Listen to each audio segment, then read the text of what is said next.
Basta imaginar aquela cena clássica, né, que quase todo mundo enfrenta hoje em dia no trabalho, nos estudos.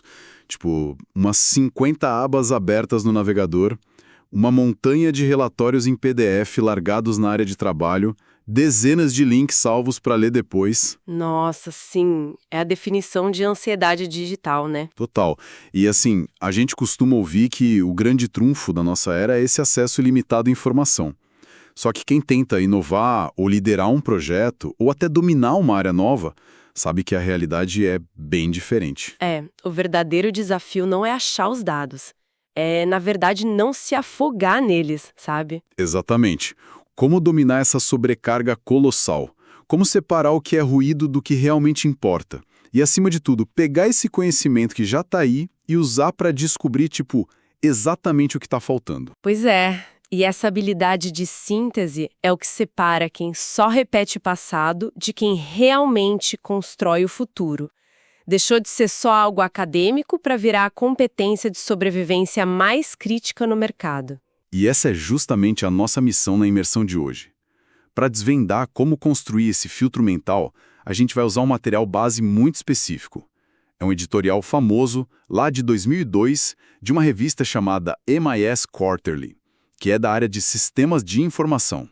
É que na superfície parece só um manual super denso sobre como escrever revisões de literatura na academia, né? Aham, mas nas entrelinhas, cara, é uma aula magistral sobre arquitetura de conhecimento. Certo, vamos analisar isso por partes. Porque é um texto do início dos anos 2000, focado em tecnologia e sistemas de informação, seria o mapa do tesouro definitivo para a gente aprender qualquer coisa rápido hoje em dia. O que é fascinante aqui é o contexto, sabe? O problema central que a área de sistemas de informação estava enfrentando naquela época era um campo que estava em ebulição com a tecnologia, mas sofria de uma estagnação teórica gigante. Tipo, eles tinham a tecnologia, mas não sabiam explicar o porquê das coisas? Justamente. Os próprios autores do editorial dizem que a área estava presa em sistemas de classificação meio improvisados. Para ilustrar, é como se os pesquisadores tivessem milhões de peças de Lego incríveis, mas a única coisa que eles conseguiam fazer era, separar as peças por cor ou por tamanho. Nossa, ficavam só catalogando. Exato, faltava a capacidade de pegar essas peças e desenhar a planta de um castelo de verdade, entende? Faltavam estruturas conceituais reais, daquelas que conseguem explicar por que algo funciona e prever o que vai acontecer. Então, esse editorial foi tipo um choque de realidade para a área. Foi um choque de gestão intelectual total. O objetivo era ensinar todo mundo a parar de empilhar a observação solta e começar a construir teorias robustas. Ou seja, passar de meros colecionadores para arquitetos do conhecimento. E a primeira lição que o texto traz para isso é o reconhecimento do terreno. Porque antes de tentar organizar um mar de informações, a gente precisa entender o nível de maturidade do assunto, né? O ponto de partida muda radicalmente dependendo se o tópico é maduro ou emergente. A estratégia de sobrevivência muda completamente. Quando a gente fala de um tópico maduro, tipo gestão de qualidade ou liderança corporativa, tem um volume de pesquisa acumulada que é simplesmente esmagador. É coisa demais para ler. Muito. Então, o trabalho de síntese, nesse caso, exige uma exaustão quase cirúrgica. Tem que mapear quase tudo que já disseram para encontrar as contradições, ou aquelas áreas que ninguém explorou direito. A ideia é propor um modelo que estenda o que já existe. Num tópico emergente. Tipo, aplicar uma inteligência artificial que saiu semana passada num setor super tradicional. Aí a literatura existente é mínima, né? A revisão do passado vai ser bem curtinha. O valor real não está em resumir a história, mas em lançar as primeiras fundações para que os outros possam construir em cima depois. Isso me traz uma imagem muito clara na cabeça. Abordar um tópico maduro é tipo ser contratado para reformar uma mansão histórica. Nossa, perfeita analogia. Né? Porque tem as fundações antigas, aquelas paredes que não podem cair, tem um monte de material lá que tem que ser respeitado, e a modernização tem que acontecer sem derrubar o teto na cabeça de ninguém. Sem destruir o patrimônio, exato. Já o tópico emergente é como chegar num terreno completamente baldio. A liberdade criativa é gigantesca, é erguer algo do zero. Mas espera aí, me deixa fazer um questionamento aqui. Essa ideia de terreno baldio me soa meio romântica. Por quê? Porque até quando a gente está num lote vazio construindo do zero, a gente usa, sei lá, pás, tratores, técnicas de engenharia que são antigas. Quando um campo de estudo acabou de nascer, não é normal pegar emprestado um monte de teorias velhas de outras áreas que já são maturas? Olha, esse questionamento é brilhante, porque expõe a maior armadilha de quem tenta inovar. Achar que algo novo não tem raiz nenhuma é um erro fatal. Não dá para inventar a roda toda vez. Total. A própria área de sistemas de informação é super interdisciplinar. O terreno pode ser novo, mas tipo, o cimento e os tijolos quase sempre vêm de fora. O texto bate muito nessa tecla de que o conhecimento nunca vive isolado. E como eles recomendam fazer essa busca pelos tijolos, então? Eles propõem uma tática de busca super estruturada. Não é só jogar uma palavra-chave no buscador e ler a primeira página. Tem que começar pelos periódicos principais, claro, mas o pulo do gato está em duas manobras: a busca para trás e a busca para frente. Uma espécie de viagem no tempo pelas ideias. É bem isso. A busca para trás é, tipo, você achou um artigo excelente. Em vez de parar ali, você vai nas referências dele, de onde o autor tirou aquela ideia genial. E aí você descobre que uma ideia de tecnologia de ponta, na verdade, veio da psicologia dos anos 50? Exatamente. E a busca para frente é o caminho inverso. A gente usa aquelas bases de dados de citações acadêmicas para ver quem pegou aquele artigo velho e usou como base para trabalhos de hoje. Entendi. Ver para onde a ideia viajou. Uhum. A fonte até cita um exemplo muito legal de pesquisadores que estavam estudando coordenação no trabalho. Eles não ficaram só lendo livros de administração. Eles foram vasculhar a biologia, a ciência da computação. Biologia. Para falar de escritório? Pois é. Descobrir como formigas coordenam tarefas numa colônia pode dar a exata estrutura mental para resolver um problema num software corporativo, sabe? As melhores soluções para terrenos baldios vêm de muito longe. Cara, é fascinante pensar que essa busca maluca é o que traz as melhores inovações. Só que, ao mesmo tempo, isso é o que cria o nosso pior pesadelo logístico. É a montanha de PDFs na era de trabalho. Exato. Vamos supor que a investigação deu certo. Tem lá o material da formiga, do software, da psicologia.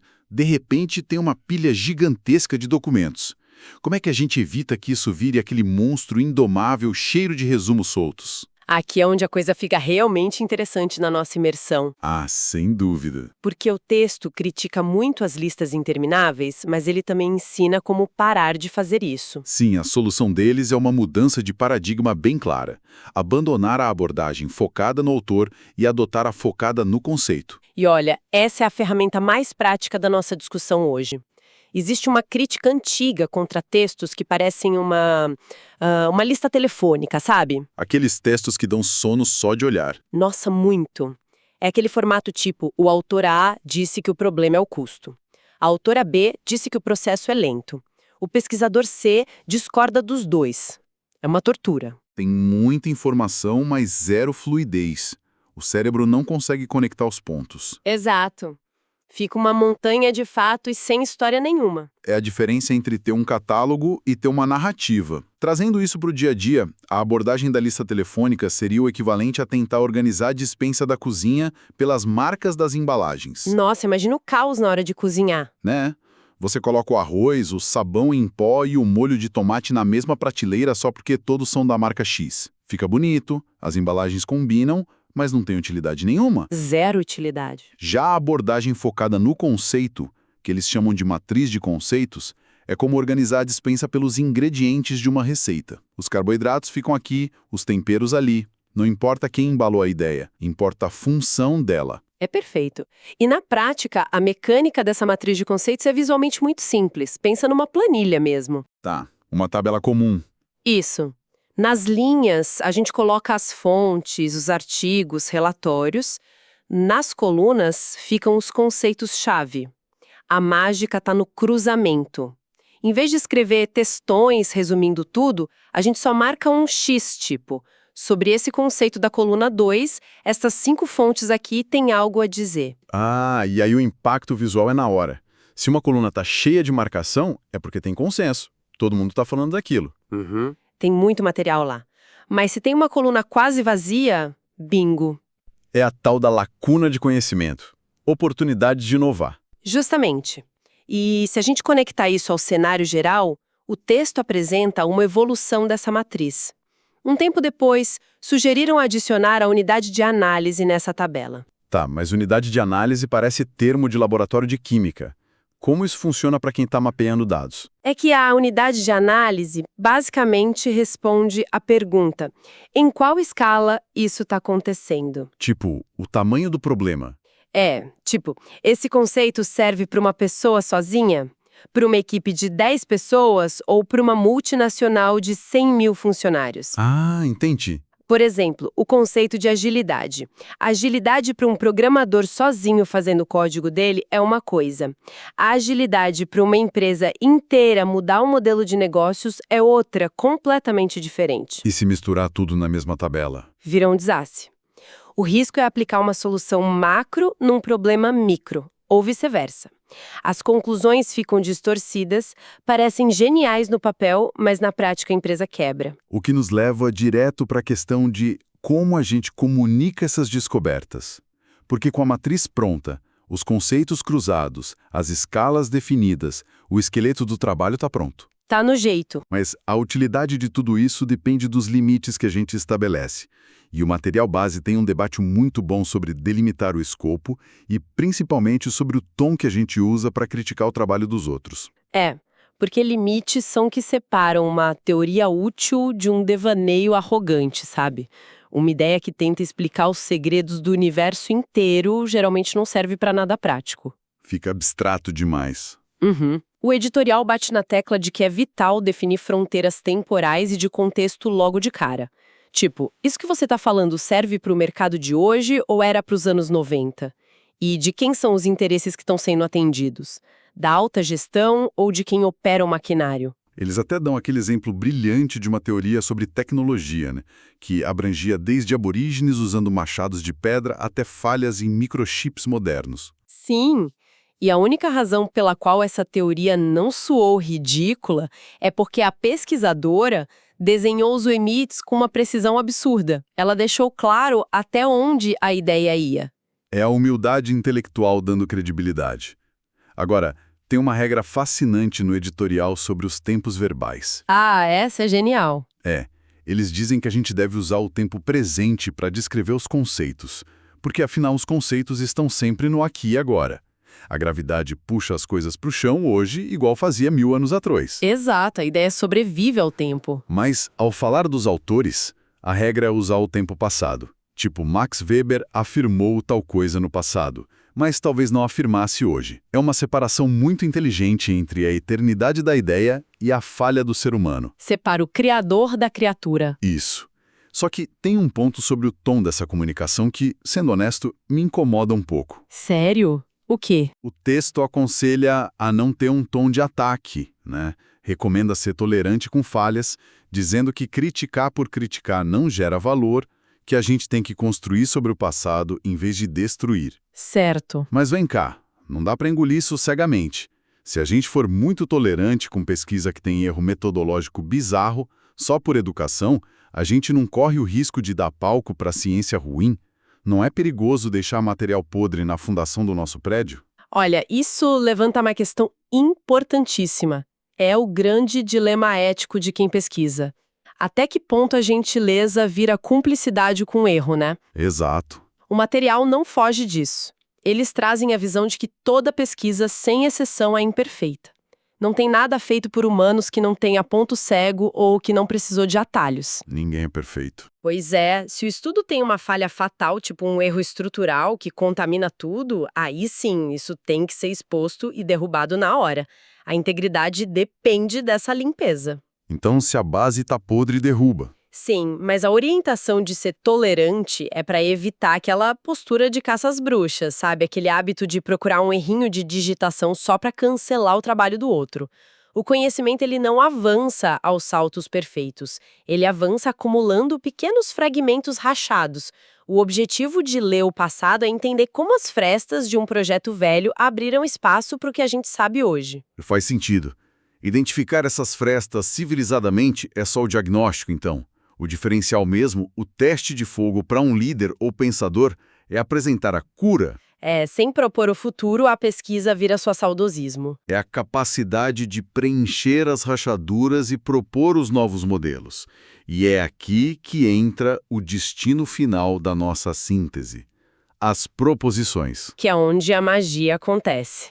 E para o pessoal entender como esses modelos funcionam, a literatura divide basicamente em dois caminhos: as teorias de variação e as teorias de processo. Tá, qual é a diferença prática? As teorias de variação são como os botões de volume de uma mesa de som. Causalidade direta. Isso.